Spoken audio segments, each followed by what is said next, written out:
I think we got a good one today. Next year is going to be your year. And they're going to make money. And I speak on this subject from experience. And this one, I mean, there's a good reason it's step one. One of the best ways that I know of to get out of this situation is, and the bigger the problem you solve, the more money you're going to make. Well, hello, everybody, and thank you for joining us for another episode of On the Shop Floor. We're in the studio today. It's me and Lynn, and I think we got a good one today. Could it be the best one yet? Not saying it. I think it's going to be the best one yet. Okay, so I think we just need to get right into it. And let me guess, everybody listening, next year is going to be your year. It's all going to come together. You just need one more year. Next year will be the year where you have some free time, where you take that family on a vacation, where you spend weekends playing ball with your kids. It's all going to magically happen next year. And they're going to make money. Oh, yeah, that's right. And you're going to make money. And the catch, unfortunately, is you've been saying that for 5 years now. Yeah. And this podcast isn't criticism of you if you're identifying with this, if it sounds familiar. Because the reason we're doing this podcast is because it's shockingly common and personally something that really bothers me, because I see passionate woodworkers that started out doing something that they loved, and the business was there, the sales were there, and then, year after year, you just find yourself grinding away, and then, 20, 30 years later, you realize, we're not making the money we want to make. I can't go on vacation.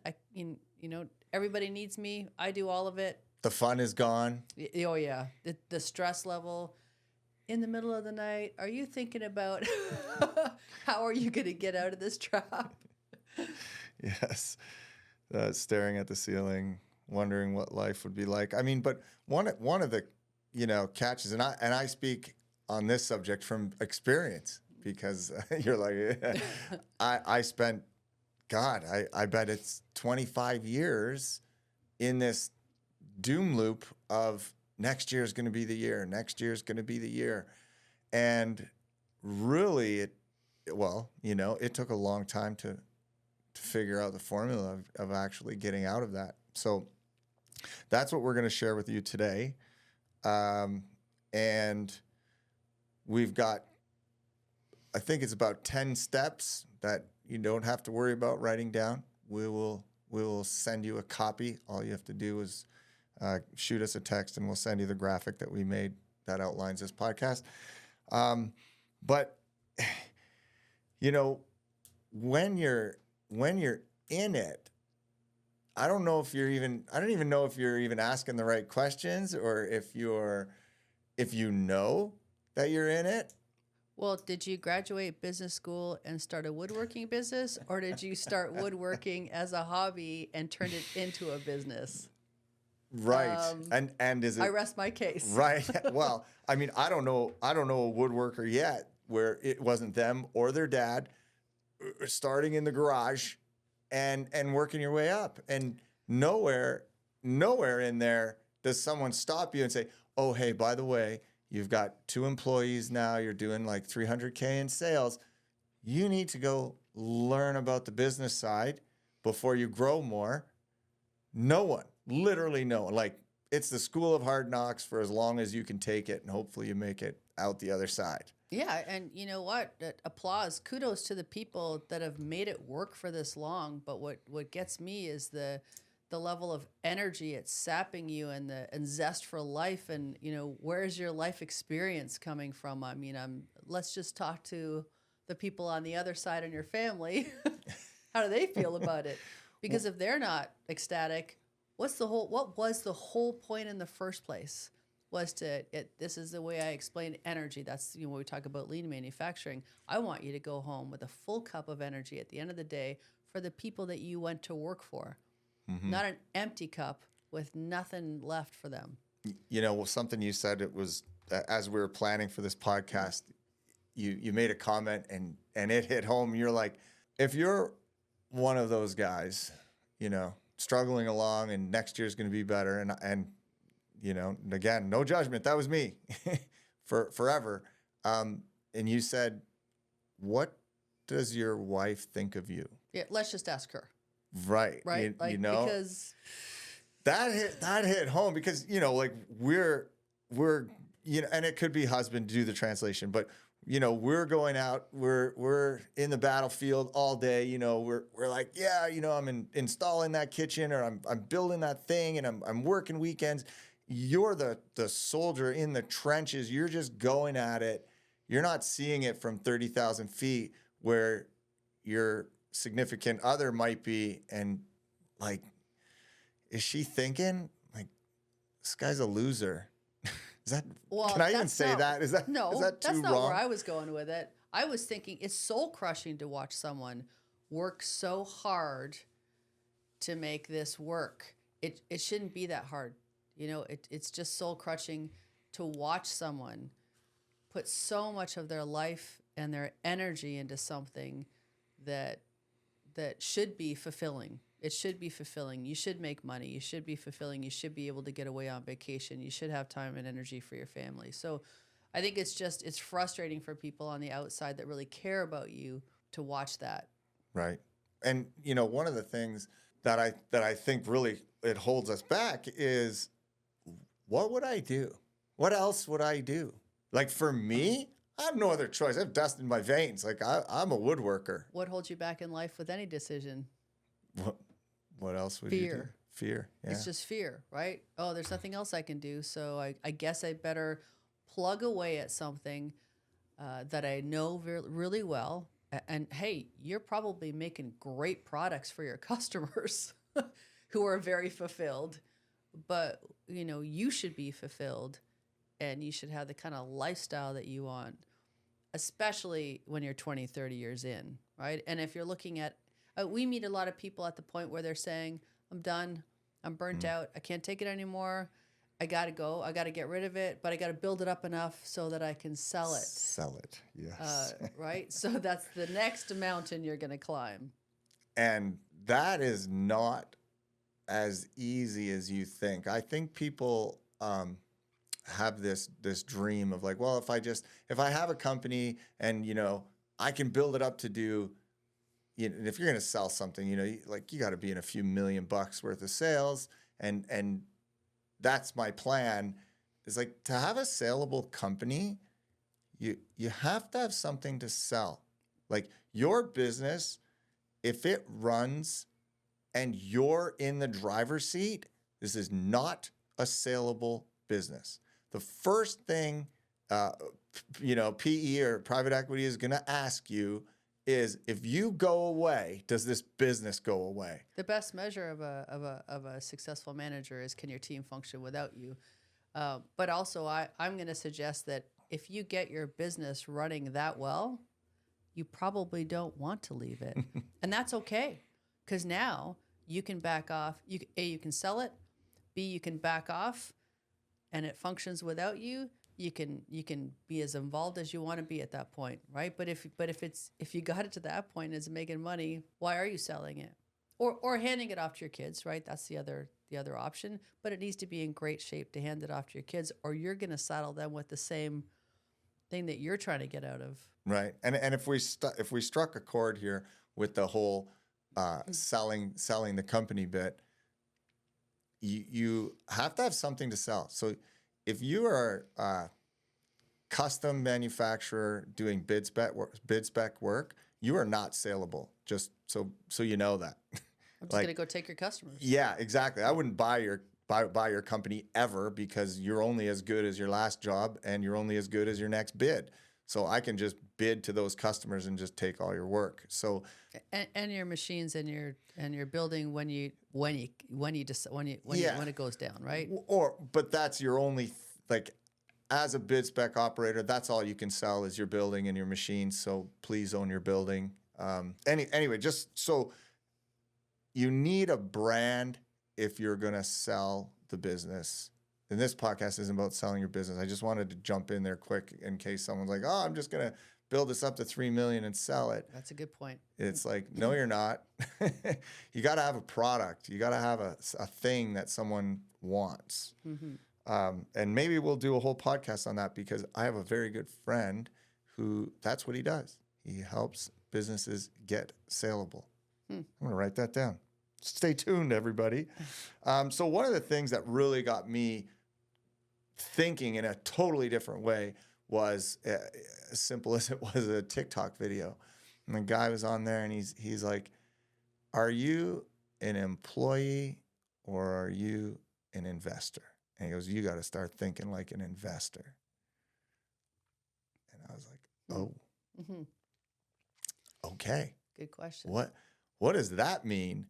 And the minute I heard it was the minute I started looking at everything I was doing. Like, I'm doing all of these employee tasks, and this is not going to get me to be saleable. This is not going to get me a succession plan to get out of the business. This is not going to get me any of the things that I want. And if I removed myself, then it's going down. Or, so it really got me thinking like, oh, if you're wondering which is better, to be the operator or to be the investor, just ask Warren Buffett. The CEO of Coca-Cola made $75 million last year, and Warren Buffett made billions off of the same company. So I don't know the numbers, but it's staggeringly different. So that's what got me thinking different is like, okay, hang on. If I stop doing the employee roles, then my company's in trouble. Well, why can't I just put someone in those roles? Wait, I don't have the money for that, which leads you to, am I pricing things right? Am I doing, So if you find yourself in that employee role, like I did, you have a lot of problems that you have to fix. It's not as simple as just be like, oh, today I'm going to be the investor and, change my mindset and tomorrow I'm laughing. Like if you're in that situation, there is a laundry list of things to fix. Yeah, it's an extraction plan and it needs to be tactical. Right. So can I tell a quick little story? So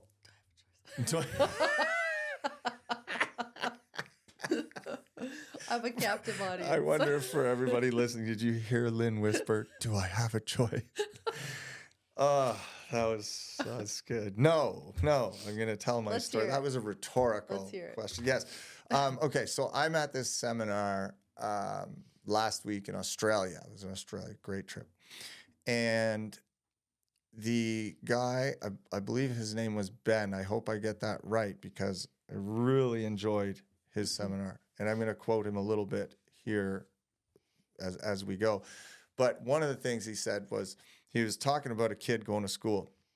And he said, okay, so your kid's in grade 4 and doesn't quite make the grade. So it's got to repeat grade 4. Now you're the parent and you're like, seeing your kid fail isn't really a good option. So if that was you, what do you do? I failed year 1. What now, Mom? I can't say what popped into my head. So I'm just going to say I'm probably going to help him with his homework and make sure he does better at school. Right. I mean, I think that's pretty logical. So kids coming home next year and we're going to sit down, we're going to do homework with them. We're buckling down as parents because, we thought they'd just coast through grade 4 and didn't. Yeah. Well, the end of the year comes, got to fail again. So now we're failed grade 4 twice. As a parent, what are you thinking? That's a tough measure on me. As a parent, when I'm thinking if we hire a tutor, maybe I wasn't the best person to help them. I'll outsource their help to professional.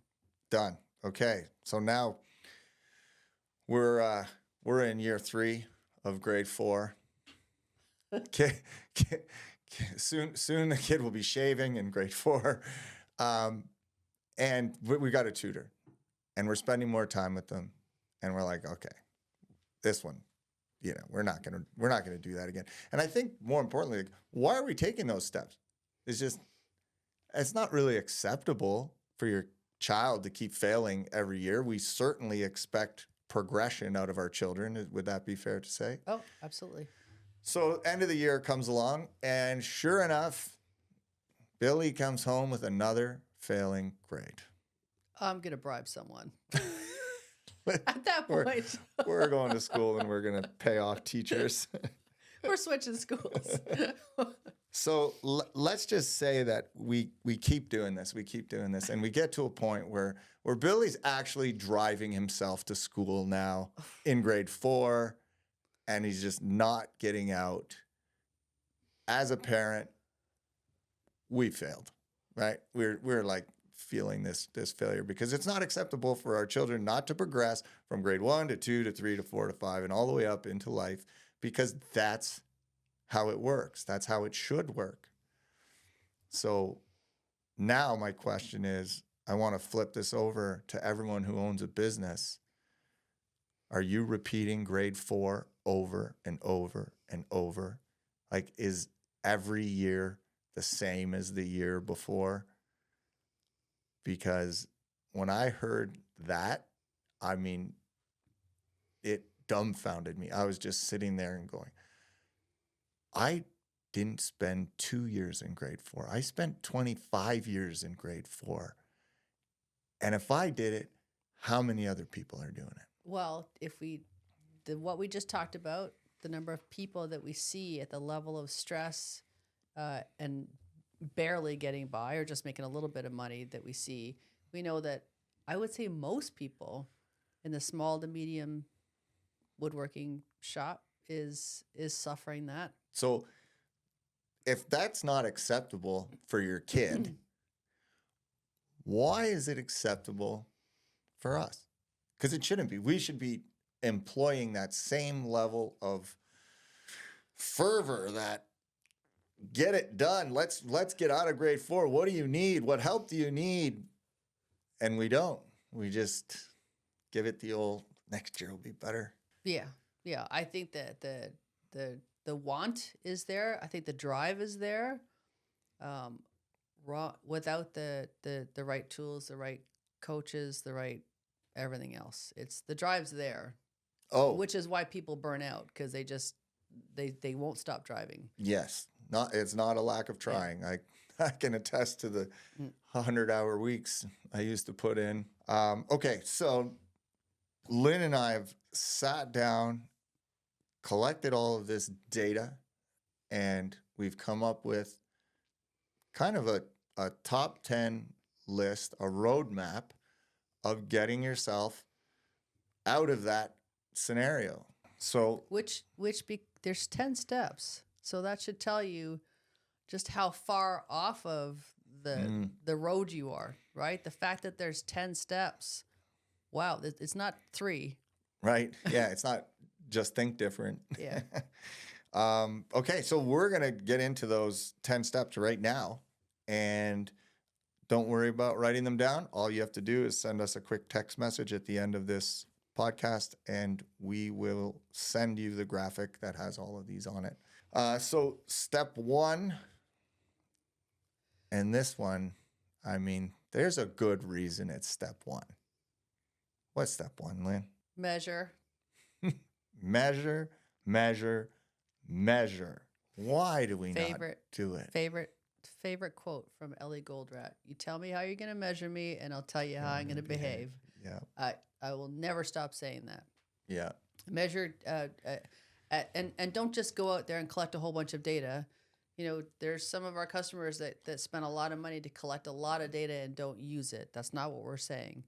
We're saying measure where it's going to inform daily decisions, to give you enough information to make daily decisions to move forward and to get, confirmation, feedback. Was that a good decision? Was that a bad decision? But measure. Yes. And for everybody who thinks that they're measuring because they have a financial statement, Ooh. yeah, Lynn and I both shake at that. Like, you are not measuring. That financial statement is for the government and for your accountant, and for you as the business owner to have an overall, like, yes, we made money, let's pay taxes. For anything else, that statement is useless. Yeah. I wonder if some accountant will phone me and disagree with me one day, because like there's people that are Perfect. really into that stuff. That'll be a podcast. That's right. Yeah. We'll have them as a guest. So what we're talking about is measurements that affect your behavior on the shop floor, that can drive that behavior. And that's why Lynn said, tell me how you measure me, I'll tell you how I behave. And the hidden factory in sales, engineering, right? I want my hidden factory to be measured as well. Absolutely. My install team, everybody. Yes, we need those measurements. Now, if you have a factory, you're in luck. Lynn and I have already created these metrics for you. We want you to have an over-the-line chart so you know daily if you're making money, if you're on track, if you're bringing in money in excess of the rate your company is burning cash. You need this.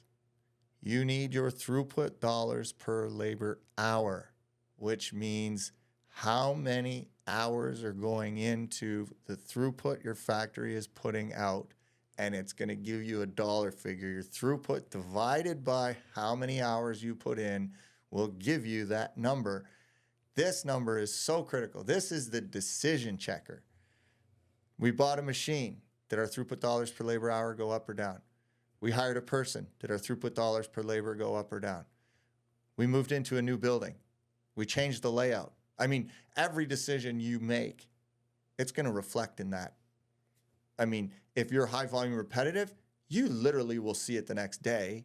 If you're the more to the left of the continuum you are, the more custom you are, the longer that cycle will take, but you still need it, so you might just have to wait a week or two, depending on how frequent you're invoicing, to see that number change. But you need that number. You need your pieces, your minutes per piece. And if you're custom, we have a point system for you. You need your minutes per piece or per point as your feedback loop for estimating, because we're nervous about estimating. Nobody has a good feedback loop for that. And I've seen some serious software, and I don't know, just, modules not getting used, or too much data, or too confusing, whatever, doesn't matter. But we want that figure so our estimators know how many minutes does it go in to make that one thing we're making, or to make X amount of dollars. And then we want our pieces per day. And your pieces per day are so that you can balance your tack time, so your incoming orders, with your outgoing orders. And so you can see if one is going up and one is going down, you got a lead time issue that you're going to have to start telling customers about. So those 4 metrics will tell you everything you need to know about your factory. If you don't want to bumble around in Excel or whatever, then feel free. I'm gonna plug Kaizenify.app.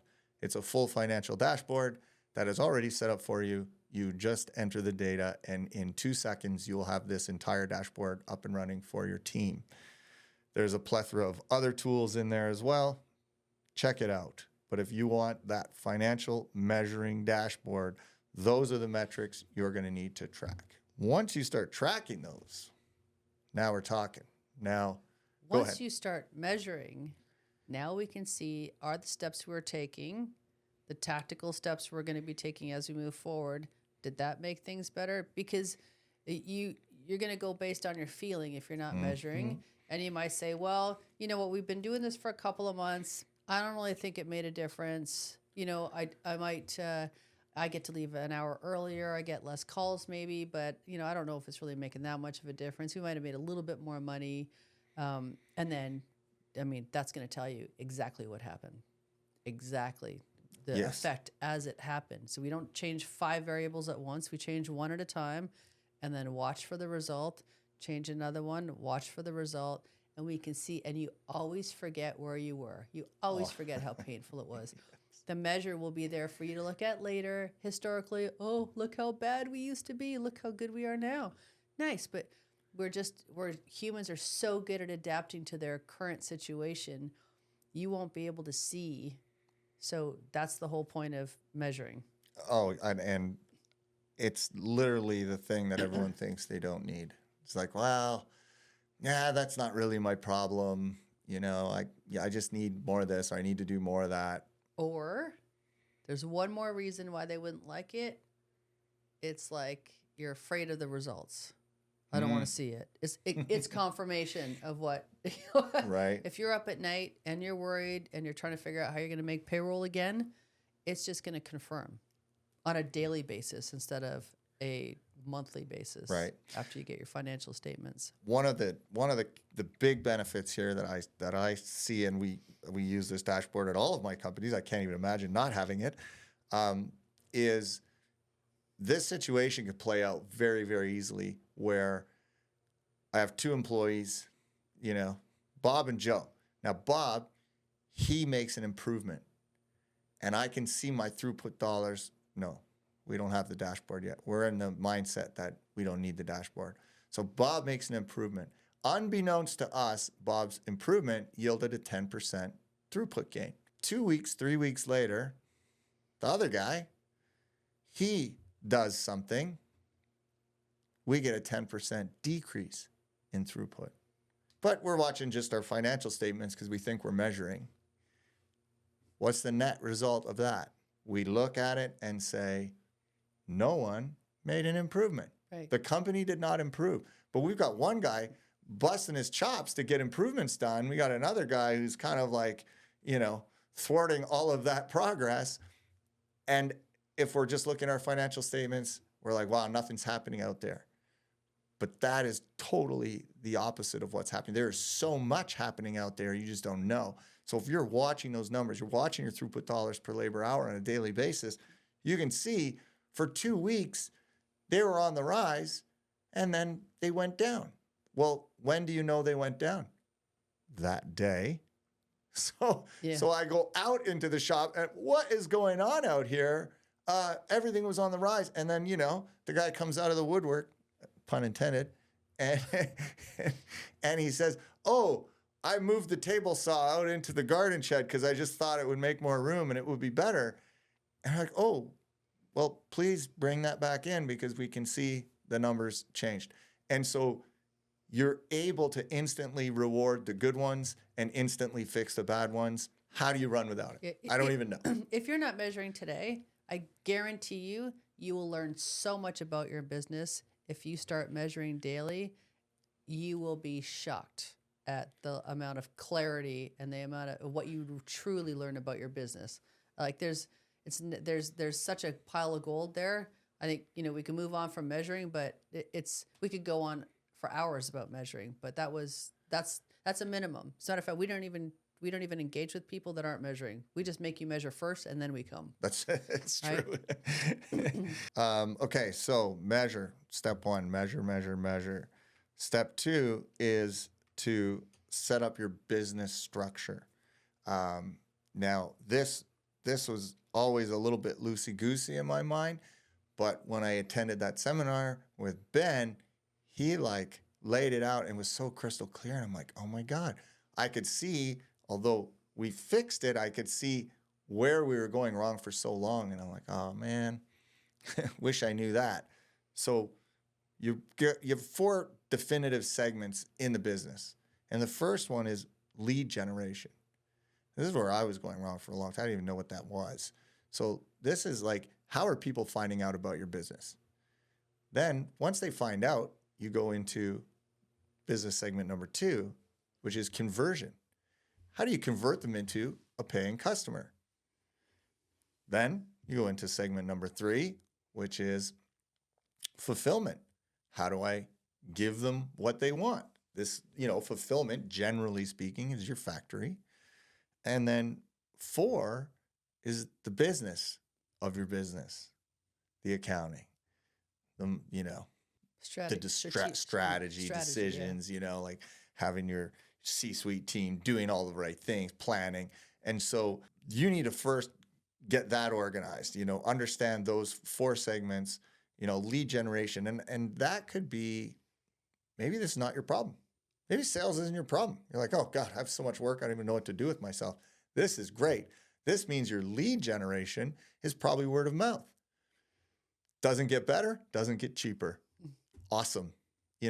But lead generation might also be marketing. It might be social media. It might be, whatever. So people have to find out about you. Might be dealers. Could be dealers. Yeah. And then, that's still not enough. You have to go into converting them. You have to convert them into paying customers, which is, probably the equivalent of bring them into the showroom, sit them down.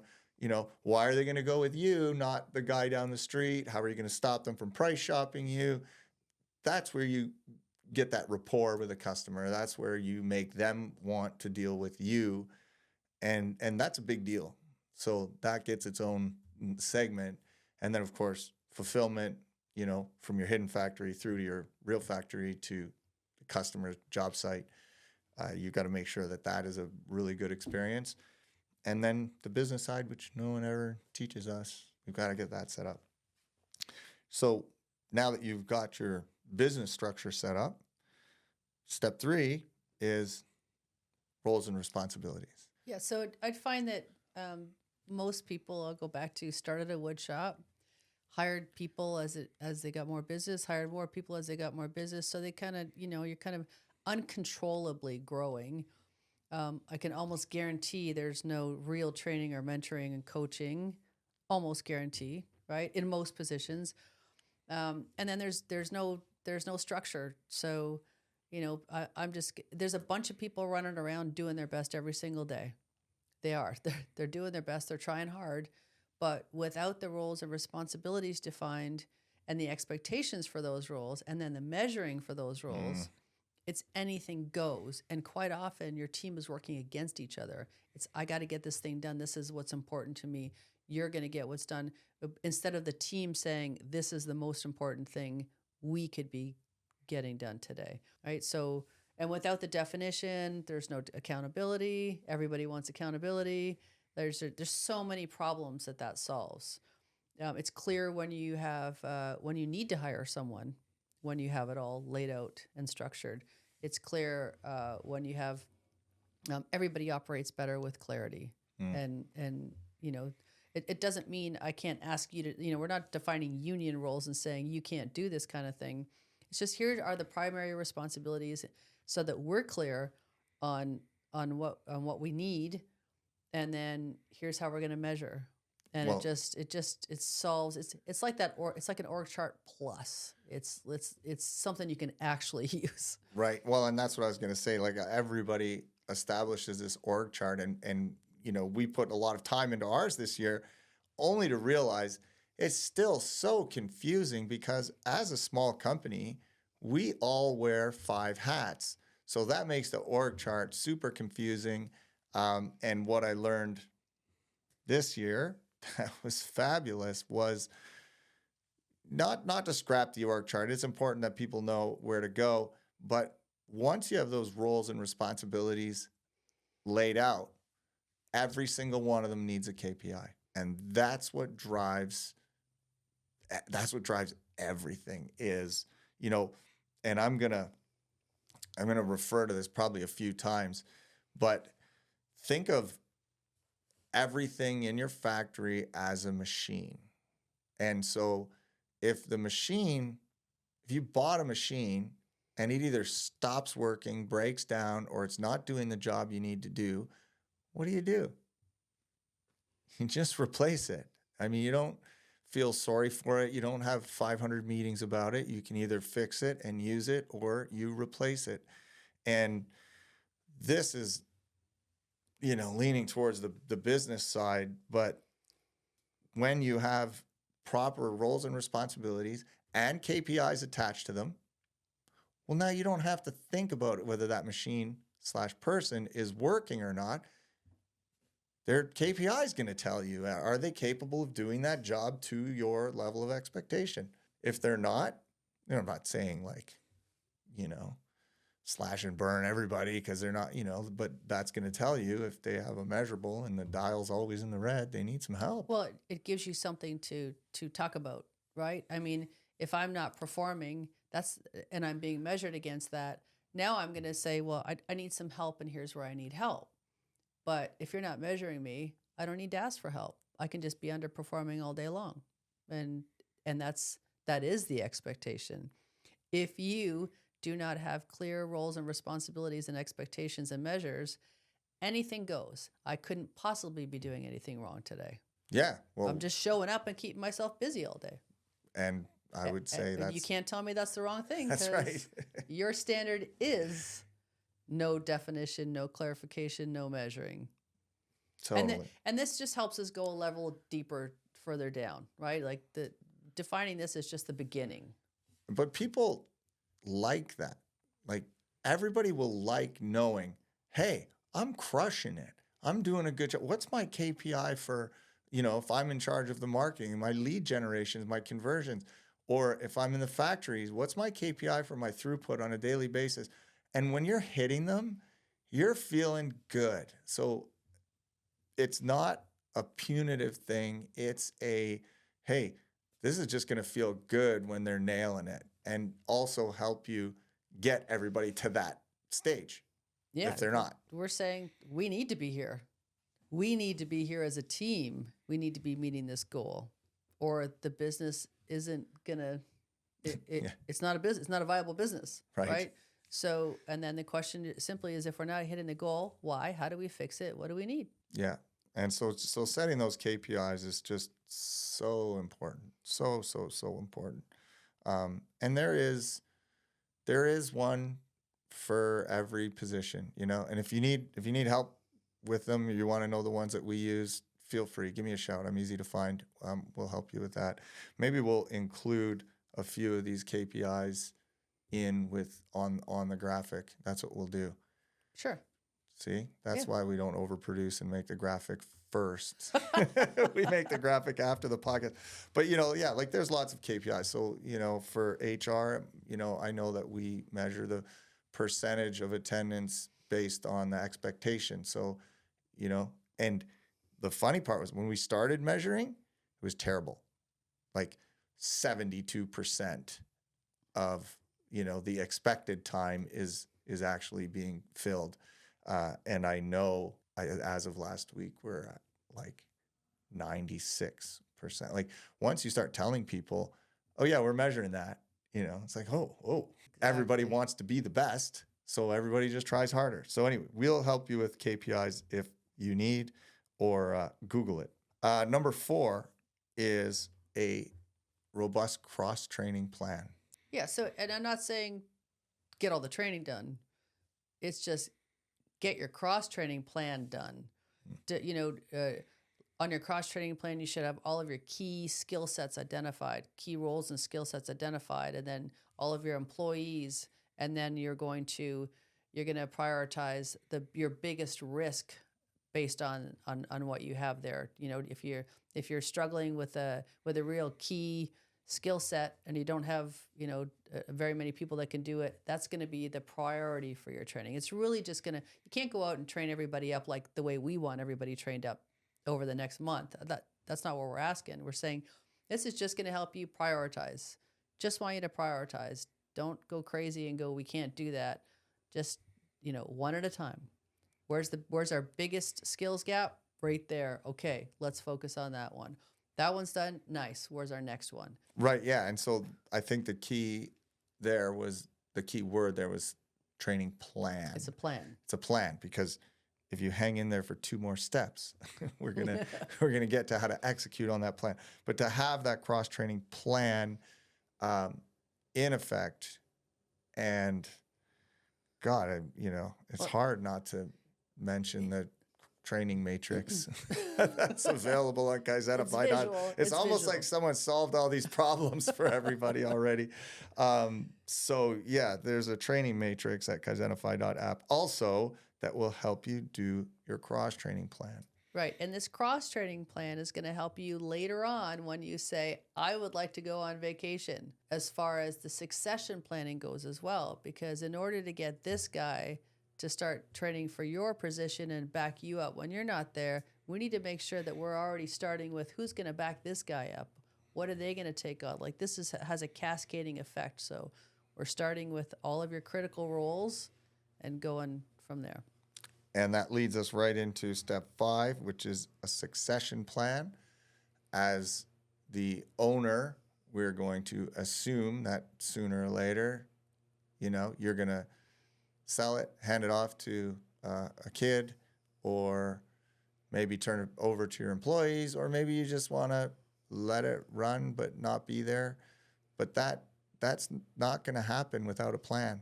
It's not going to happen on its own. I've been waiting for that to happen for a long time. It hasn't happened. Well, you're probably the one guy who has all the tribal knowledge, who doesn't trust anybody else to do it right. Therefore, you have to be there.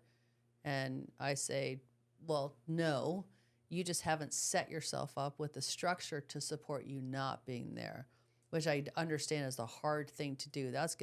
It's going to take time. But where do we start? We start with the cross-training plan.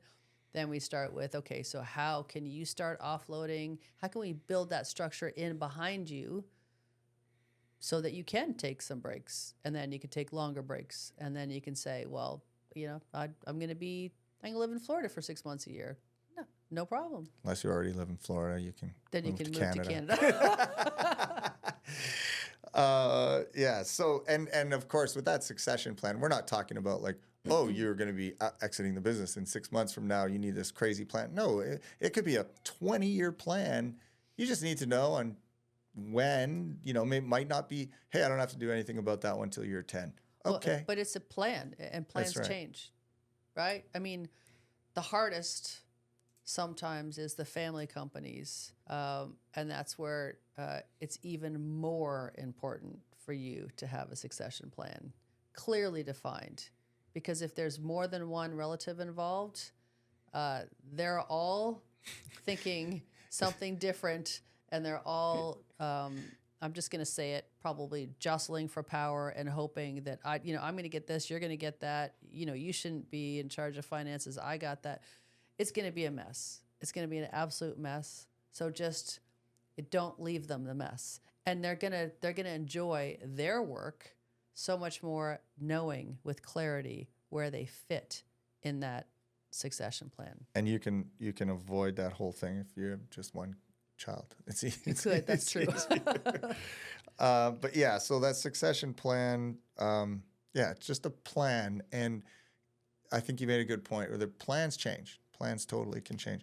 But I'll quote out of one of the Toyota books. It said, every plan will change, but the process of planning is the important part. But, the more you plan, the better you get at pivoting when things don't go how you expected them.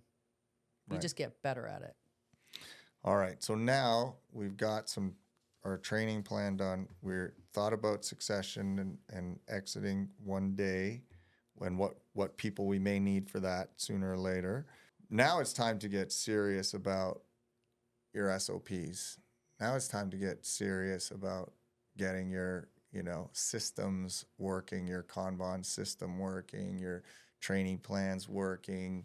And the SOPs are going to help you facilitate that. Like you're going to... Well, the SOPs are going to lead into they're going to be driven by your training plan. That's right. Right? And then, these are just, and Kanban, that's going to, obviously help you get control of your inventory and develop triggers. Now you're at the point where you're implementing lean practices and tools and techniques. Now you're at the point where you're doing that without doing all this other stuff ahead of time. You're just, plugging some holes.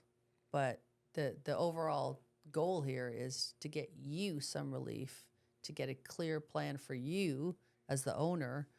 And then now the rubber really starts to hit the road at this point. Right. And you have an important decision to make at this point, which is you like it or not, you better be doing SOPs. You better be running a good Kanban system because those systems are just so tried and true. Like, forget about it. Those are the no-brainer things. The important decision you have to make here is, are you going to try and create a lean culture? Because listen, you don't have to. You totally don't have. There's a million companies out there that don't have it. Fine.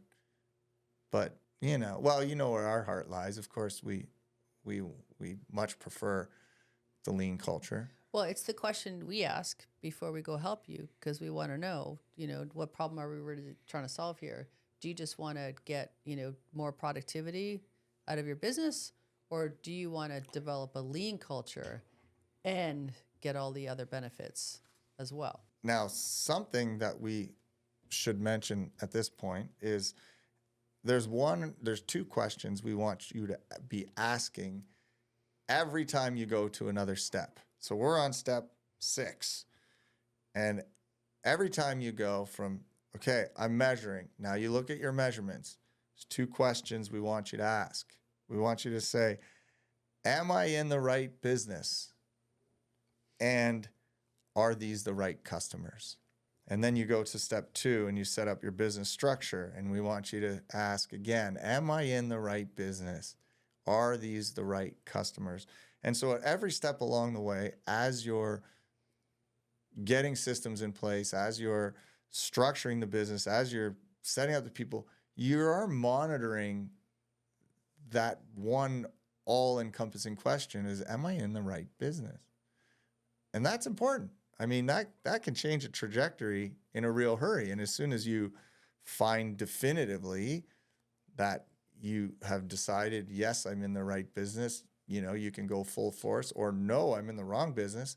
Well, better make a move and then just start again, start at the top. But that question should be coming up frequently, like really frequently. Yeah, like all the time. Because quite often we find someone's wrestling to stay at the point that they're at, and it's painful and it's not fulfilling, and they don't really enjoy what they're making, and they really could just shift their whole plan and make something else, change their product, change their market. I know a guy that did that. Right. Yeah.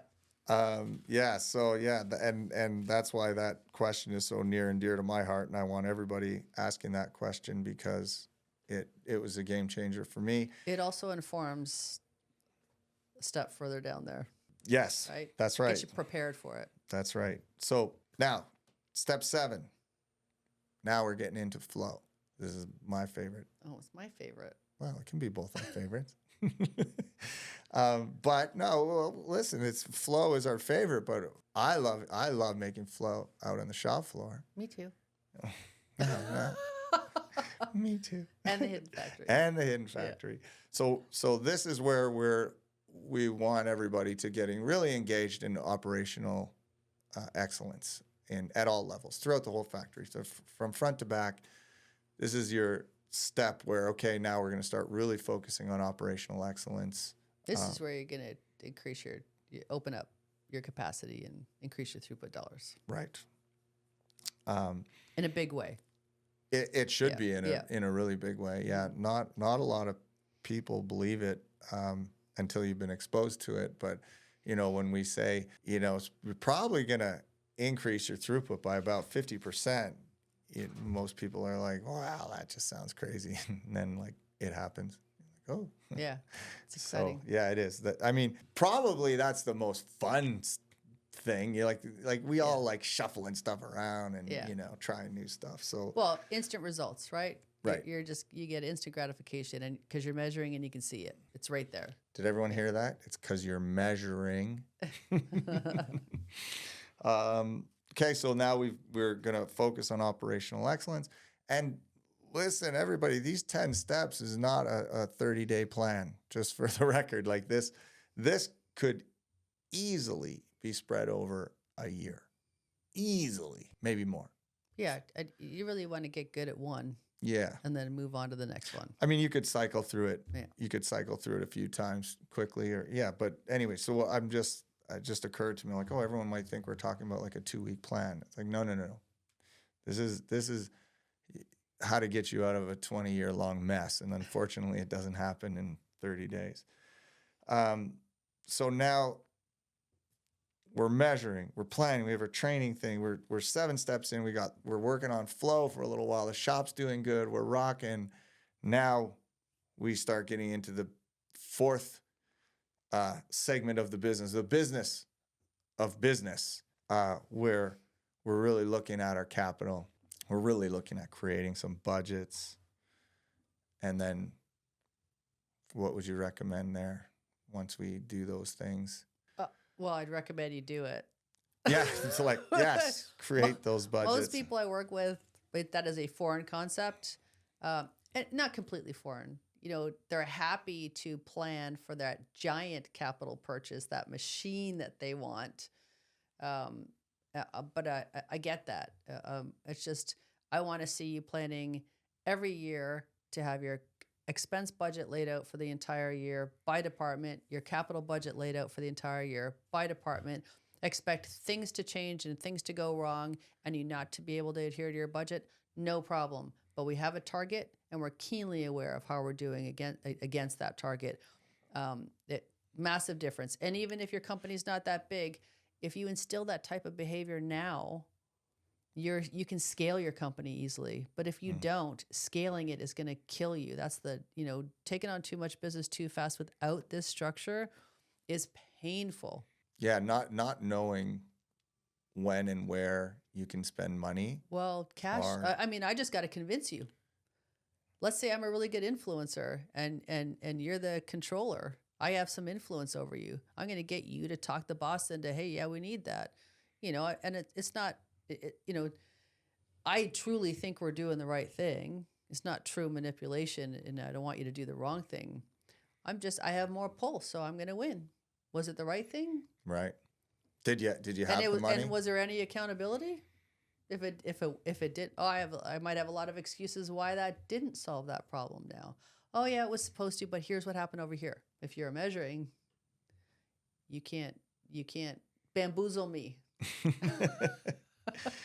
All right. So now we're taking a good look at our newly generated capital. We're going to establish some budgets, and this is the part that I want to pick a number like 99% of all of us woodworkers, and I'm including myself in that, is we don't get the help we need.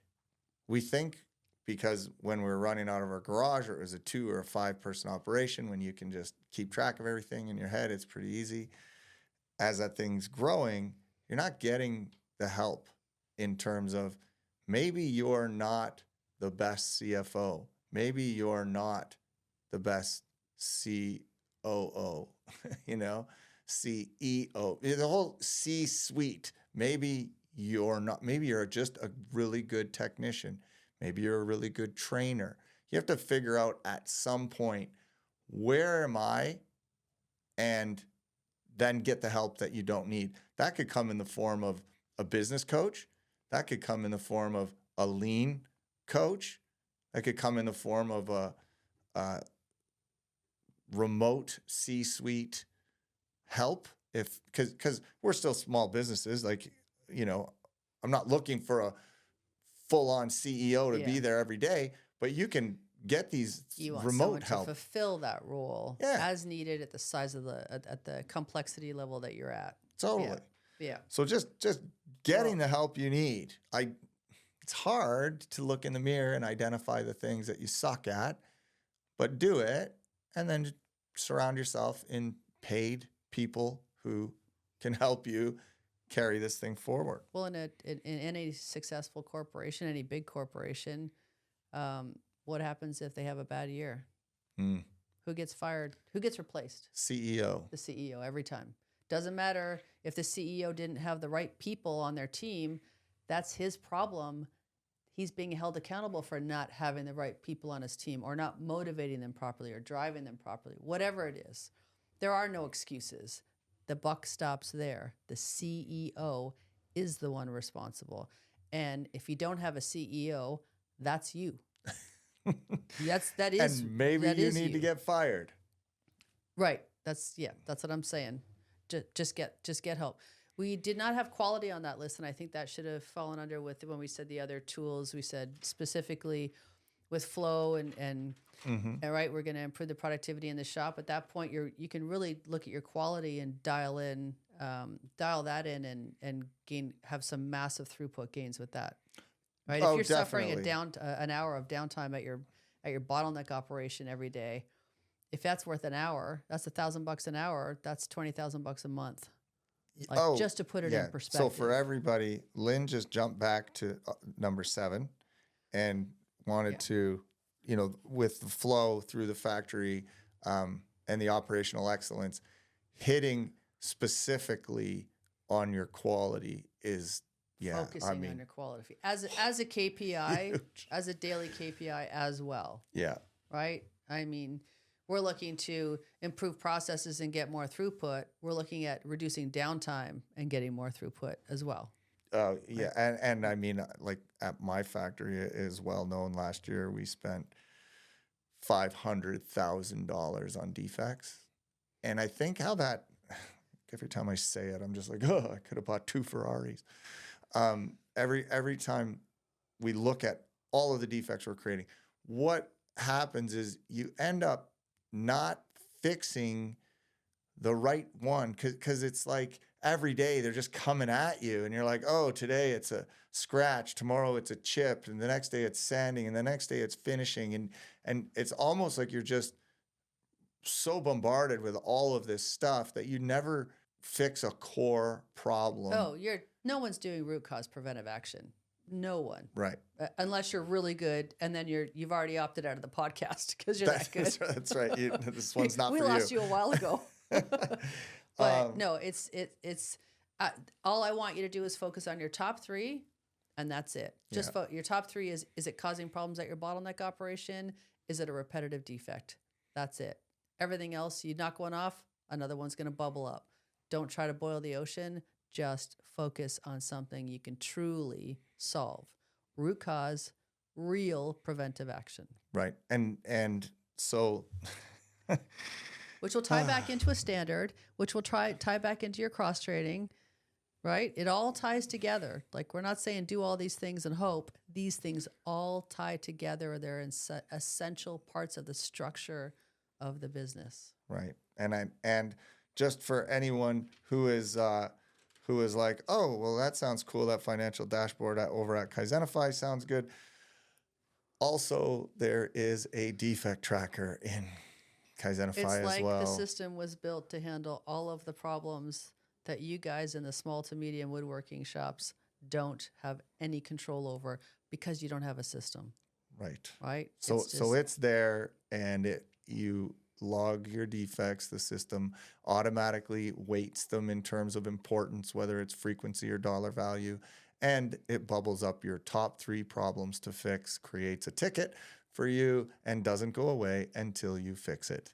So there's a focusing mechanism built in there to really amplify your improvement / quality fixing efforts. So just to be clear, all of the metrics are just focusing mechanisms. That's right. Your team is going to flail around all day long if you don't have clear roles and responsibilities and measures. And when you do, that's just a focusing mechanism telling them where you want them to focus today. Otherwise, they're working really hard and not being right fruitful enough. Everyone's doing something. Okay, well, we've been talking at people for like an hour now. I think we probably should wrap this up. Did we get to the end? We're very close. So I think I would just like to say a few words, if I could. Your only way out of this scenario is money. It really, maybe I shouldn't say the only way. Is it Benjamin Franklin who's eliminated affirmative words out of his vocabulary? So one of the best ways that I know of to get out of this situation is make money. Everything gets easier when you have a few bucks.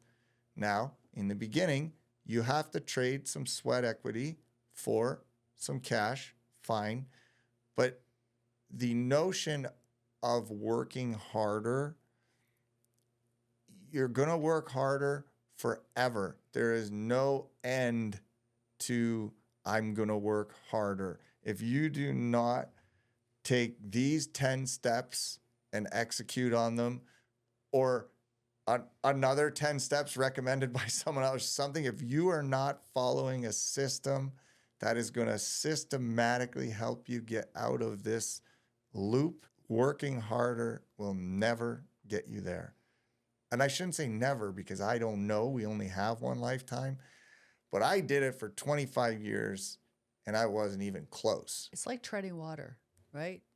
That's a good way. Just because you can tread water for another 20 years, should you? Is that fun? If that's your goal, keep doing it.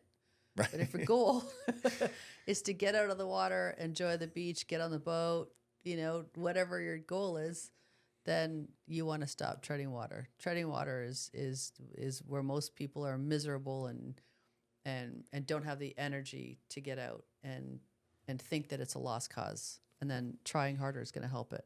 And that next year is going to be a better year. Did you get through all of the steps? Did. Okay. All 10. Oh, no. I feel like you missed something. We did. We can't wrap this up. I'm sorry, everybody. I teased you with the ending. And then we're going to, for all the astute people that were like, you're only on step 9, guys. We got sidetracked with quality, and now we have to jump back. So step 10, there's one more step. I'm so glad you said something. What's step 10, Lynn? Is it strategic planning? It sure is. Ding, ding, ding. You win. So what's the point of a strategic plan? Why do I need a strategic plan? Strategic planning, it's just another level of controlling your business rather than just flailing around and reacting, right? So when you're doing strategic planning, your team is acutely aware of, you do the SWOT exercise, strengths, weaknesses, opportunities, threats. What are we really good at? What do we want to be good at? What kind of products do we want to get into? Do we want to change our product mix? What kind of customers do we want to go after? Do we want to, start getting into closets? Do we want to start flat packing and shipping further away? Like what you guys are coming up with some wild ideas. You might say, hey, we got a tariff situation coming up. How are we going to handle that? The team is brainstorming together. How is that going to affect us? What can we do? You're just taking everything up to a higher level for your planning. And it's a tactical plan for the year and a higher level plan 3 years out. And then every year you're just refining it. And then you can pivot at that point because you guys already made a solid plan and you're in alignment is the other key word there. You know what your priorities are for this year. You're not focusing on anything else. We go to a strategic plan and you tell me, hey, Lynn, we're going to take on this new thing this year. I want you to move to this. I say, okay, here's my business plan priorities that we came out of the strategic plan with. Which one of these would you like me to put off to the side so I can bring this one on, right? We can't, because without that, we just overburden people and here's what we're going to do now. No, here's what we're going to do now. So you're going to get control of your vision. And you're going to, and this ties into step 8 and 9, which is capital budgets. And step 9 is getting the help you need. One thing you mentioned before we got talking here that I thought was really good was you get people aligned around that capital spending, and it kind of like takes away from the I want this, I want that to hey, we all agreed on the forklift. Yeah, it doesn't mean you're all happy about it. Alignment isn't happy. We're all happy about the decision. The alignment is, I didn't agree with that, but I'm aligned with the team on that one. The team convinced me that, enough of the team decided we're going to go that way. It's not like this is not a full democratic process. That's not what I'm talking about. I'm just saying we're creating alignment, but also we're all clear on where the vision is going. We're all operating as one team. we understand, we put some thought into it, because if not, then I'm going to criticize what the boss is doing all day. I don't know why he's going after cabinet business. That's the stupidest thing we could do. Like that, they're not going to run through our shop well. Now we're all criticizing each other's ideas, but strategic planning, you do all that there. Healthy disagreement, and then you guys come up with a nice plan that you're aligning on, and then you can pivot when things come at you throughout the year. But you got an aligned team that understands how to work together. Could be 3 people, could be 10 people. I just did one of 21 people in the room. Could be 21 people, depending on the size of your company, right? I mean, this is I was just going to say, because I know that you do this with a lot of companies. Like, we're so far over our promised 30 minutes per podcast every time. Well, but at least you're measuring. At least we're measuring. Yes.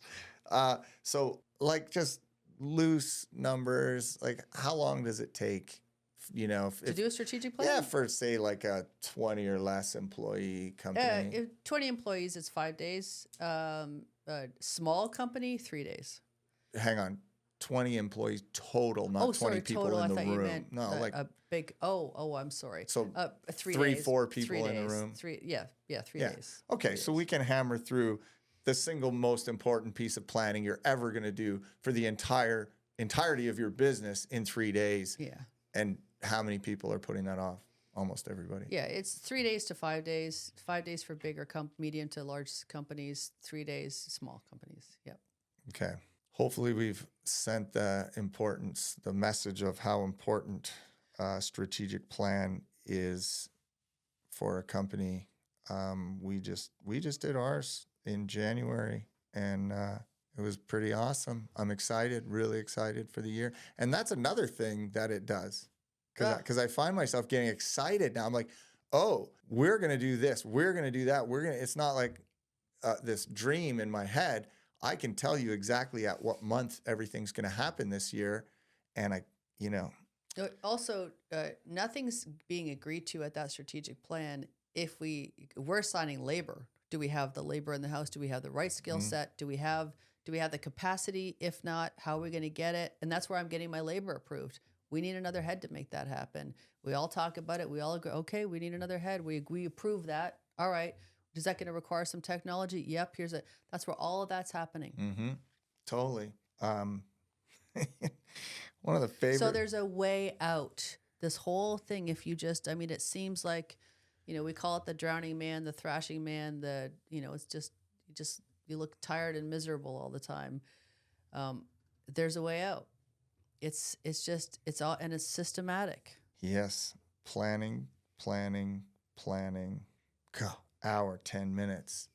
We got to wrap it up. I think we're there. I think we've hit the nail on the head here. Now for that strategic plan thing, I just want to tell you, like, one of my favorite things that have happened so far from our strategic plan. That's not even true. Like we're doing, because of this plan, we're doing so much. It's like exciting to go to work every day, because it's like, okay, it's frustrating a little bit because we're already probably 2 weeks behind according to our yearly plan. Mm-hmm. But the cool part about that is I know it. You know it. I know we're 2 weeks behind. I can go through the tasks. I can shuffle them up. I know that the tail end of the year is light. I can move some things out. But just knowing what we're doing, right down to some things like, for how long have I had a shop? Like 30, 35 years. Air leaks make me crazy.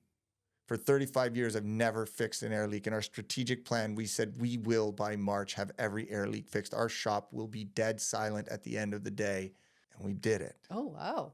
I'm just like... Only because you made it a priority. Only because we made it a plan. And right? And that has got to be the lowest hanging, simplest thing. But wow, so there's some big things happening because of that for us. And it just made the year exciting. Yeah. If you did your strategic plan properly, everyone should be excited. Right. That's how you know you're doing a good job. I hope my team listens to this, and I hope they're all excited as I am. Okay, so now back to how to wrapping this up. Your easiest way out is going to be to make some bucks. We gotta generate some revenue, and how you do that is by solving a problem. And the bigger the problem you solve, the more money you're going to make, or the more potential you have to grow, wherever you want to look at that. But just let me try and put that into context for a second. If you're just another kitchen cabinet company and there's 10 of them in your city and you all deliver in 10 weeks, no one has solved the problem. You have solved the problem of people needing kitchens, but now you have to divide the net result of that problem by 10 because there's 10 of you doing it. How do you get yourself into a class of one? And so only you know that from your business. If you were to put a gun to my head and say, Brad, what do? I would say, run your business every day and find something that drives you crazy, fix it, make a product, sell it. That would be a great way to be in a category of one, because then all the other 9 people in your city need you to supply them with that thing. But it doesn't have to necessarily be a product that you're building or selling or whatever. The problem you're solving could be a delivery problem. If everyone's delivering in 10 weeks, you deliver in 4. You've solved the lead time problem. If you're the only one, you get the net result of solving that problem. Dig deep and think hard about the problems that you're facing.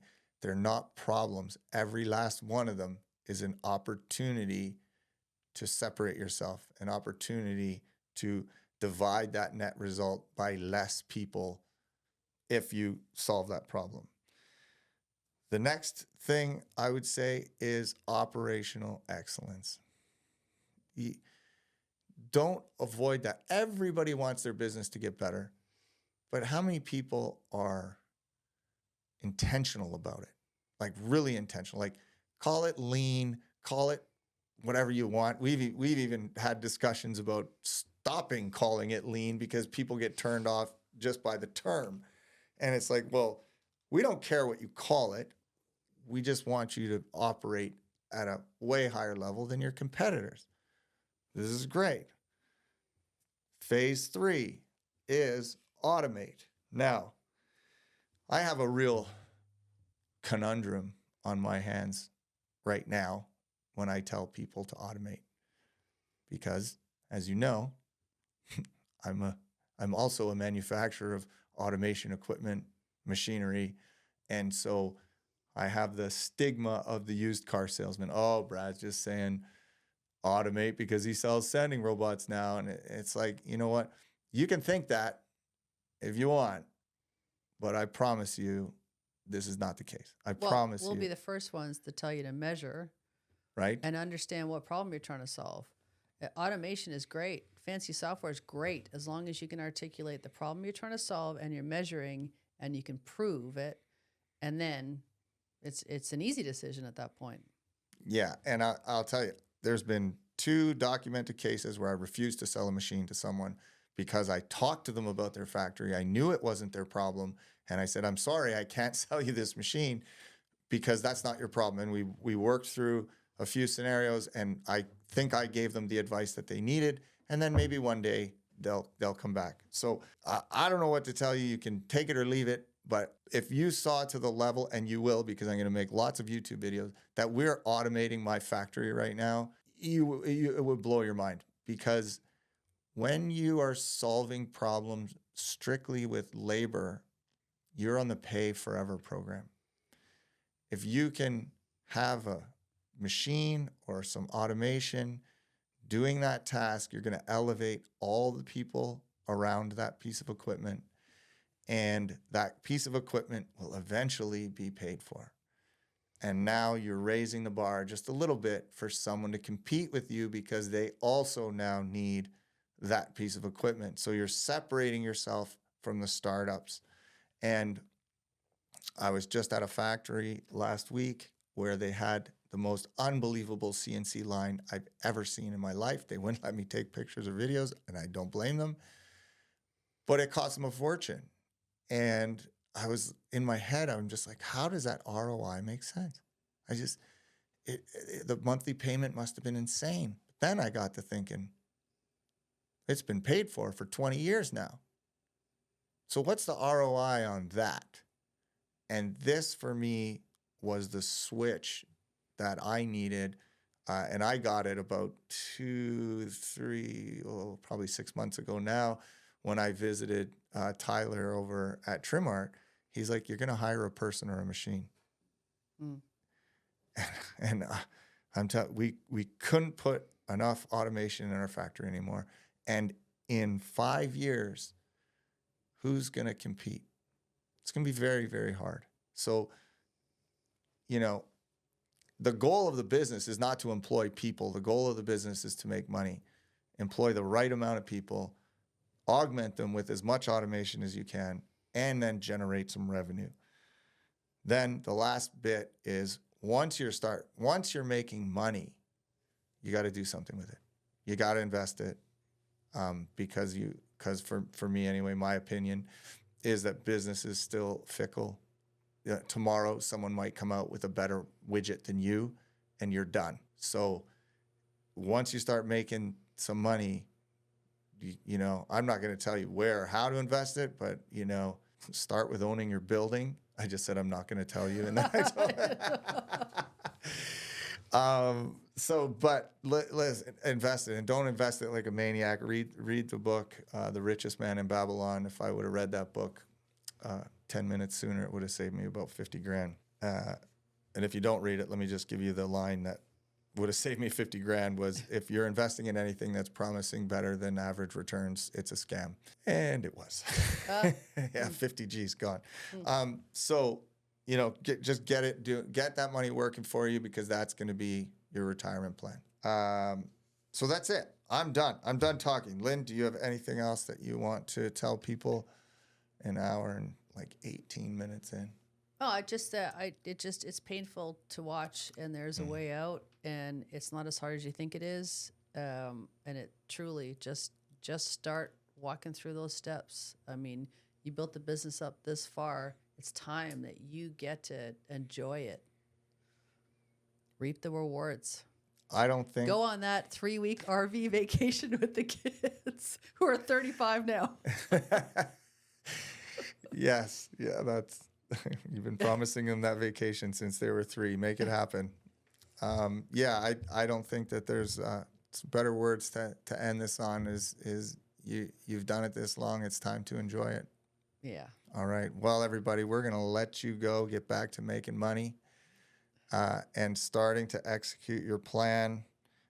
All you have to do, we're going to send you this graphic. All you have to do for the 10 steps and some critical notes here is send a text to 226-971-2144. And we want that text to say, that's your cue. Make it say 10 steps. Text 10 steps. 10 steps to 226-971-2144. There you go. And we'll send you out this graphic right away. Thank you, everybody, for hanging in for another episode of On the Shop Floor. And I hope you have as much fun listening as we do making them. And as long as you keep listening, we will keep making them. So get back out in those factories. Let's make some improvements. Have a great one, everybody.